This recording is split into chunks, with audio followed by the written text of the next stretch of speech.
Welcome to జనా times. మాగలం ప్రజాపక్ష సమస్యలకు అత్యుత్తమ పరిష్కారం విజేత కంటి వైద్యశాల. ఆప్థమాలజిస్టుగా సుదీర్ఘ అనుభవం ఉన్న డాక్టర్ వి హజరత్ కుమారి గారి సారథ్యంలో ఎన్నో వేల మందికి కంటి చూపు ప్రసాదించి రోగులకు అత్యాధునిక వైద్యాన్ని అందిస్తున్నారు. బీపీ, షుగర్, ఇతర ఆరోగ్య సమస్యలతో ఉన్నవారి రెటీనా జబ్బులకు అతి తక్కువ ఖర్చుతో ఆపరేషన్లు చేస్తున్నారు. కంటి సమస్యలు ఏవైనా సరే వెంటనే సంప్రదించండి విజేత కంటి వైద్యశాల. డోర్ నంబర్ 15-275, కెనరా బ్యాంక్ పక్కన, బాబు ఐస్ క్రీమ్ ఎదురువీధి, బృందావనం. కాకర్ల సురేష్ గారు. ధన్యవాదాలు అధ్యక్ష.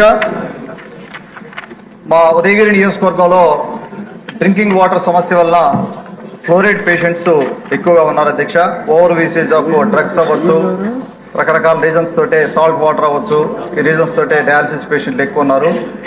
ముందుగా ప్రీవియస్ సెషన్లో నేను డయాలసిస్ సెంటర్స్ గురించి అడిగినప్పుడు గౌరవ హెల్త్ మినిస్టర్ గారు సత్యకుమార్ గారు ఒక డయాలసిస్ సెంటర్ ఇవ్వడం జరిగింది మాకు. వారికి ప్రత్యేకంగా ఉదయగిరి నియోజకవర్గ ప్రజల తరఫున ధన్యవాదాలు తెలుపుకుంటా ఉన్నాను. అలాగే ఉదయగిరి హాస్పిటల్లో కూడా డయాలసిస్ సెంటర్ రావాల్సి ఉంది. దాని గురించి కూడా ఒకసారి ఆలోచన చేయమని వారికి విజ్ఞప్తి చేస్తా ఉన్నాను. అలాగే మాకు ఒకటి 100 బెడెడ్ హాస్పిటల్, ఒకటి 50 బెడెడ్ హాస్పిటల్, ఇంకోటి 30 బెడెడ్ హాస్పిటల్ ఉంది. దాన్ని 100 బెడెడ్ హాస్పిటల్ కింద ప్రపోజల్స్ ఉన్నాయి. వాటి గురించి కూడా ఒకసారి ఆలోచన చేయమని. అలాగే ఉదయగిరి హాస్పిటల్లో ముఖ్యంగా జనరల్ మెడిసిన్ కానీ, జనరల్ సర్జన్ కానీ, పిడియాట్రిషియన్ కానీ డాక్టర్స్ లేరు. చాలా ఇబ్బందిగా ఉంది. మాది ఉదయగిరి నియోజకవర్గం దాదాపుగా ఒక కార్నర్ నుంచి ఒక కార్నర్కి 110 కిలోమీటర్స్ ప్రయాణం చేయాల్సిన పరిస్థితి.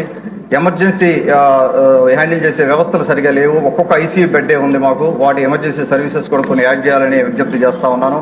అలాగే లేబర్ రూమ్ ఒకటి చూస్తే చాలా దారుణమైన పరిస్థితిలో ఉన్నాయి. 2 హాస్పిటల్స్లో కూడా లేబర్ రూమ్స్ ఆడపడుచులకి చాలా దారుణమైన పరిస్థితి ఉంది.